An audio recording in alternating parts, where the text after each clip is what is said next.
हमने सुना है कि कुछ कुछ सेट्स पे जो कई बार बहुत गंदी वाली फाइट हो जाती है। लाइक आपके साथ कभी ऐसा हुआ है? हंसना ना, हंसना ना मुझे हंसाना सर, बता देना बस।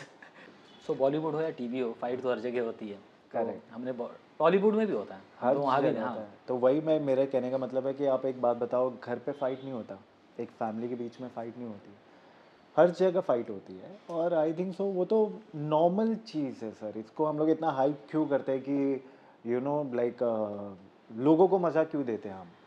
तो हम ही लोग होते हैं जो लोगों को मज़ा देते हैं बता के ये सब चीज़ें। तो मेरे को लगता है ये तो बहुत नॉर्मल चीज़ है, इसमें कोई इतनी बड़ी बात नहीं है। जहाँ प्यार होता है उधर, जैसे प्यार होता है वैसे ही फाइट भी होता है। और डेफिनेटली होगा अगर आप किसी के साथ 14-15 घंटा समय बिता रहे हो और 30 दिन और 1 साल, तो कभी ना कभी क्या होता है कि ज़रूरी नहीं है कि जो मेरा पॉइंट ऑफ व्यू है उनका पॉइंट ऑफ व्यू हमेशा सेम हो। सेम हो। कभी ना कभी तो क्लैश होगा कि चलो मैं कुछ और सोचता हूँ, वो कुछ और सोचते हैं। तो वैसा सेट पे हर एक्टर्स के साथ होता है। तो कुछ हमारे सेट पे भी होते थे एक्टर्स के बीच में, जहाँ या डायरेक्टर्स के बीच में एक्टर्स से लेके, या जो भी सेट पे होता था कि लोगों के पॉइंट ऑफ व्यू नहीं मिलते थे। तो उसमें थोड़े चीज़ें ऊपर नीचे होती थी। मुझे लेकिन लगता है कि इस चीज़ को कभी भी इतना हाइप नहीं करना चाहिए हमें। और यहाँ मैं ऑनेस्टली डिप्लोमेटिक बनने का ट्राई नहीं कर रहा हूँ, बट मुझे बहुत नॉर्मल लगता है। मुझे लगता है कि हम इस चीज़ को खुद ही इतना बड़ा हाइप करते हैं, क्यों करते हैं? अगर आप मेरे तो दोस्तों के साथ भी झगड़े होते हैं, मेरे फैमिली में भी अगर कभी कभी डैड के साथ, मॉम के साथ, बहनों के साथ, तो नॉर्मल है ना। इसमें इतना क्यों हम हाइप हाँ, करें इस चीज़ को? आपकी बात करेक्ट है कि इसको इतना हाइप नहीं मिलना चाहिए। हाइप क्यों मिलना चाहिए? क्योंकि तो फिर मतलब मेरे को लगता है कि हम नेगेटिव को क्यों इतना इम्पोर्टेंस दे रहे प्रमोट हैं? करें। ऑलरेडी लाइफ में इतना भसड़ चल रहा है, सबके साथ चलता है। मेरे को लगता है कि अगर हम पॉजिटिविटी को लाए और उस चीज़ पे फोकस करें तो वो ज़्यादा बेटर होगा ना। क्यों हम नेगेटिव जोन में जाए और उसको इतना बढ़ाए? मेरा उनको ये कहने वाला, लाइफ में अगर आप देखोगे जो न्यूज़ हम देखते हैं, क्या क्या, कहीं क्या हो रहा है, कहीं क्या हो रहा है, मतलब अगर आप देखते हो तो कितना मतलब जो चीज़ को हमें हाइप करना चाहिए वो बेसिकली, जो अगर रेप हो रहा है सपोज टू बी, या किसी के साथ कुछ गलत हो रहा है, तो मुझे लगता है कि ये सब न्यूज़ होना चाहिए। दो सेट पे इसको हाइप करके मेरे को लगता है कि हम लोगों को डाइवर्ट कर रहे हैं, ये सब चीज़ों को लेके, कि ऑडियंस को ये सब में हमको फोकस करना चाहिए कि देश में बेसिकली क्या क्या गलत हो रहा है। और हमें लगता है कि हमें एनर्जी जो पूरे लोगों को मिलके उस चीज़ों पे डालना चाहिए, ना कि ये तो, इससे तो किसी को नुकसान तो हो नहीं रहा, वो तो दो जन के बीच की बात है, वो लोग दो अपना निपटा लेंगे। बट मेरे को लगता है लाइफ में जो चीज़ें बहुत इंपॉर्टेंट है उस पर फोकस करना चाहिए। सवाल मेरा इसी से जुड़ा है कि हाँ, क्वेश्चन मार्क कितना आपके प्रतीक के लिए इम्पोर्टेंट है, क्योंकि प्रतीक की हुई इस एक्टर के साथ फाइट, हाँ, क्या हुई फाइट, मतलब लाइक फाइट, हाँ। क्या क्वेश्चन मार्क आपके लिए कितना इंपॉर्टेंट है? क्या वो आप कितना उसको आपके लाइफ में इफेक्ट करता है क्वेश्चन मार्क? नहीं सर, मैं सच्ची बोलूँ, मैं ना इतना, मैं तो ये सब चीज़ों के बारे में सोचता भी नहीं, और ना ही सोचना चाहता हूँ। जैसे मैंने कहा कि, और ऑनेस्टली सेट पे तो मेरा टचवुड, मैं अवॉइड ही करता हूँ ये सब चीज़ें, सच बताऊँ तो। मैं मैं, आपने तो देखा ही मैं होगा, प्रूफ हूँ आप तो तो ऐसा प्रूफ पूछता ही हूँ हो कि हाँ। मैं थोड़ा दूर ही रहता हूँ। क्योंकि मेरे को लगता है कि जैसे मैं अपने लिए, लोगों के लिए, अपने लिए सोचता हूँ, वही मैं स्प्रेड करता हूँ कि आप अपना एनर्जी आपके हाथ में है, कि आपको वो पॉजिटिव चीज़ों में डालना है या नेगेटिव चीज़ों में डालना है, और सब कुछ इधर है। जैसे मैं तो इस चीज़ को बहुत मानता हूँ, दिमाग को, तो मैं अपना एनर्जी पूरा अच्छी चीज़ों पे फोकस करना चाहता हूँ, और उसी लिए मेरा एनर्जी उधर ही जाता है सर। बाकी अब कोई लोगों के बीच में अगर होता है सेट पे तो हम समझा सकते हैं लोगों को, लेकिन हम ज़्यादा भी फिर पर्सनल मैटर पे घुस नहीं सकते। सो कहने का मतलब है कि हम भी यहाँ भी काम कर रहे हैं, तो कई बार हमारी भी आपस में तनबन हो ऑफ जाती है, तो course you please mind are, मत करिए।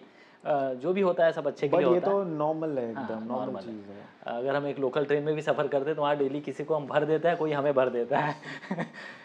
सो अगला उधर क्वेश्चन है। हॉकी भी रखा है बाय द वे, तो मेरे को लग रहा है इधर तो कुछ अलग अलग फाइट हो रहा है ये मेरा। हाँ, हाँ वो, रिवॉल्वर। तो ये तो इधर तो कुछ अलग ही लेवल का फाइट होता है। हमारे सेट का मतलब फिर भी ठीक था, मतलब। ठीक था, जो कि कॉन्सेप्ट तो रिवॉल्वर का ही था वहाँ पे, आई थिंक पिस्टल, हाँ, बड़ा वाला। करेक्ट। तो सर क्वेश्चन एक और है, हाँ, आपके लाइफ से ही जुड़ा है, कि करेक्ट। कोई एक मशहूर एक्ट्रेस है, बहुत प्यारी सी, खूबसूरत सी, और बहुत ही बड़े शो में काम भी करती है, लाइक उससे भी नाम आपका लाइक जोड़ा जाता है कि आपका उससे बहुत अच्छा वाला अफेयर है। लाइक शायद अरे आप लोग, गंदा मैं नहीं बोल सकता क्योंकि बैड वर्ड मैं यूज़ नहीं करता, नहीं नहीं, तो एक्चुअली बहुत क्या अच्छा वाला है, अफेयर है लाइक। हम एक्टर्स का क्या है हम ऑफ कोर्स हम जो भी को एक्टर्स के साथ काम करते हैं तो वो तो मतलब दुनिया, क्योंकि हमें केमिस्ट्री भी दिखानी होती है, वो हमारा काम है। अब मेरे तो काफ़ी एक्टर्स हीरोइंस रही है जो मेरे ऑपोजिट है। सो मैं हर किसी के साथ मेरा ये बेस्ट रहता है कि उनके साथ 100% केमिस्ट्री दिखाऊँ। और बैक टू बैक हम लोग रील्स बनाते हैं, वो फिर कोई भी मेरी को एक्टर होती है, क्योंकि वो हमारा काम है। फैंस चाहते हैं कि टीवी के अलावा उनको कुछ चाहिए रहता है एक्स्ट्रा, जैसे बीटीएस रील्स या अनसीन वीडियोस। सो वो हमारा काम रहता है, तो ऐसा कुछ भी नहीं है। जब ऐसा कुछ भी रहेगा मैं पूरी दुनिया को बताना चाहूँगा, क्योंकि ये सब चीज़ें छुपानी नहीं चाहिए। और मैंने जैसे कि बताया कि मैं अभी सिंगल हूँ, और मैं सिर्फ़ और सिर्फ अगर कमिटेड हूँ या मेरी कोई गर्लफ्रेंड है तो वो सिर्फ़ और सिर्फ मेरा काम है। और मैं सिर्फ अपने काम को, अभी काम पे फोकस करना चाहूँगा फ़िलहाल के लिए। सो आप लोग बलून्स और लव लेटर रोजेस लेकर, वैलेंटाइन नज़दीक है फैंस तो के लिए आप तो रेडी मतलब फैंस रेडी प्लीज़ रहना। प्लीज़ सर अभी प्लीज़, सिंगल है। फैंस के लिए तो मोस्ट मोस्ट वेलकम है, मतलब हाँ। ओके सर, हमने देखा है कि आप भक्ति भावना से बहुत जुड़े रहते हैं, लाइक करेक्ट। भगवान भोलेनाथ के बहुत भक्त हैं। हाँ सो रिसेंटली आपका कहाँ कहाँ जाना हुआ लाइक? सर, शो ख़त्म हुआ उसके बाद मैं तुरंत ही जाना चाहता था महाकाल, बट घर पे थोड़े दूर में मेरे दादू की, मतलब रियल दादू नहीं बट कज़िन दादू की देहांत हो गई। तो डेफिनेटली ऐसा होता है कि हम इंडियंस में मतलब हमारे में तो होता है कि 13 दिन हम बॉयज़ लड़के पूजा पाठ नहीं कर सकते, मंदिर नहीं जा सकते। तो मैं नहीं जा पाया इस कारण। तो 13 दिन जैसे ही कंप्लीट हुआ, उसके बाद मैं सबसे पहले महाकाल गया, ओमकारेश्वर गया, मतलब उज्जैन के जितने भी मंदिर है वहाँ, चिंतामणि गणेश मंदिर, फिर उज्जैन से 100 किलोमीटर दूर एक फिर काल भैरव भी गया काल जो भैरव। उज्जैन में है। फिर उज्जैन से 100 किलोमीटर दूर एक माता बगलामुखी का, का भी मंदिर है। सॉरी अगर मैं प्रॉपर नहीं बता पा रहा हूँ, क्योंकि मैं ध्यान में नहीं है इतना, लेकिन उधर भी मैं जाके आया। तो काफ़ी 4-5 दिन के लिए गया था, और मतलब मैं बता नहीं सकता, ब्यूटीफुल एक्सपीरियंस, क्योंकि मतलब मुझे सुकून वहाँ ही मिलता है। कि अगर थोड़ा इंक्लाइंड हो रिलीजियस और स्पिरिचुअल लेवल पे, तो आपको बहुत अच्छा लगता है ये सब जगह। तो आप उन लोगों के लिए क्या क्या बोलना चाहोगे? सॉरी मुझे बोलना नहीं चाहिए, फिर भी मैं बोल रहा हूँ कि जो हमारे धर्म को बोलते हैं कि आउटडेटेड हो चुका है, हाँ आउटडेटेड फैशन, हम लोग जो हमारा जो कपड़े जो हम जोगिया वस्त्र ग्रहण करते हैं उसको बोलते हैं आउटडेटेड, क्या मतलब लेटेस्ट फैशन, उनको वेस्टर्न कल्चर को ज़्यादा फॉलो करते हैं। तो लाइक देखो आप सर, सबकी अपनी अपनी, मैं सच बात बताऊँ तो इसमें चॉइसेस होती है। मैं ऐसा, ये चीज़ भी है ना, किसी के बोलने से नहीं आना चाहिए कि मैं आपको बोलूँ तो आप इंक्लाइंड हो। मेरे को भी जब मैं हम छोटा था, तो पेरेंट्स होता है ना कि आप बैठो पूजा पाठ में, और हम लोग को कैसा बोरिंग सा लगता था ऑफकोर्स, क्योंकि बच्चे थे, हमें नहीं वैल्यू पता होती है ये सब चीज़ों की। तो मुझे वो टाइम पे, जब मैं अगर 7-8 साल का होऊंगा, तो मुझे बहुत बोरिंग सा लगता था पूजा पाठ। मैं तो चाहता था जब वो ख़त्म हो तो मैं कुछ चीज़ें करूँ।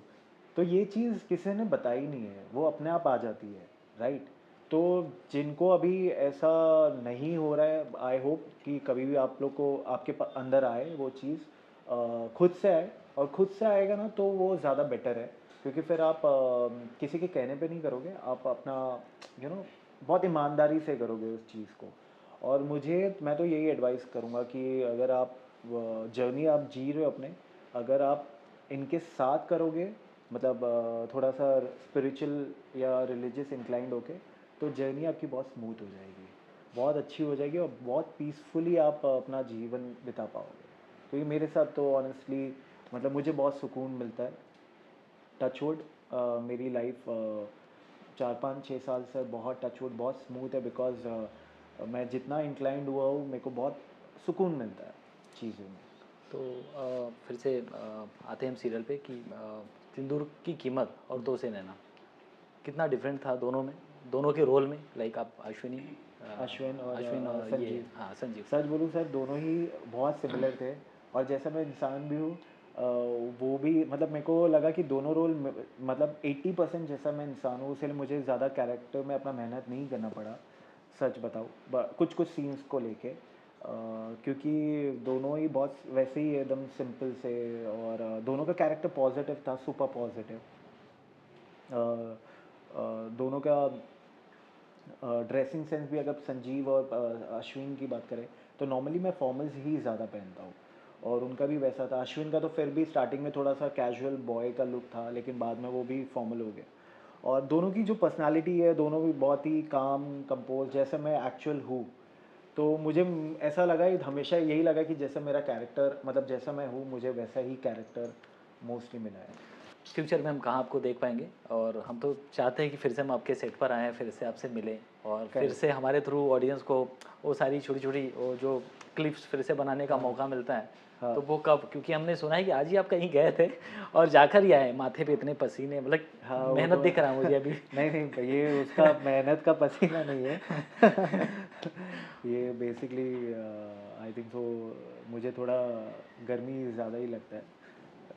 और सो हाँ, वो ऑफ कोर्स मैं तो कुछ काम से ही गया था, बट आपको पूरे दिन का बताना है पॉडकास्ट में क्या क्या किया है। नहीं, आज बस लास्ट क्वेश्चन कि पहले फ्यूचर आज में आप मुझे आपके पास ही देखोगे, इन लोगों के पास ही देखोगे। हम हमेशा साथ में इधर जुड़े हुए रहेंगे और अच्छा काम करेंगे, और ग्लिटर एंड ग्लैमर के लिए नए नए चीज़ें लेके आएंगे साथ में मिलके, क्योंकि ग्लिटर, मुझे याद है ग्लिटर एंड ग्लैमर के साथ मैंने नई नई तो 100 से ज़्यादा वीडियोस डेफिनेटली हमने किए शायद होंगे, ज़्यादा ही किए होंगे उससे। और फैंस को भी काफ़ी पसंद आता है हमारा सेगमेंट हमेशा। और मैंने भी जितने ज़्यादा कमेंट्स पढ़े वो ग्लिटर एंड ग्लैमर के ही नीचे ही पढ़े काफ़ी ज़्यादा। जब संजीव का कमबैक भी हुआ था जो वो टाइम पे, तो हम लोग ने डिस्कस भी किया था कि नवीन भाई फैंस कितना प्यार दे रहे हैं नीचे। सो आई होप ये पॉडकास्ट में भी फैंस जितना भी मुझे प्यार करते हैं, इस पॉडकास्ट के नीचे क्या मेरे बारे में सोचते हैं, संजीव के बारे में, प्रतीक के बारे में, इस पॉडकास्ट के नीचे लिखे, और मैं और नवीन भाई डेफिनेटली एक एक कमेंट पढ़ेंगे, और हो सके तो रिप्लाई भी करेंगे। अगर मेरे आईडी से नहीं आया तो नवीन भाई अपने आईडी से रिप्लाई करेंगे, और आप लोग के साथ ऐसे ही जुड़े हुए ये रहेंगे। Camera hi, this is Pratik Chaudhary and you are watching me on अपनी कहानी glitter and glamour media podcast.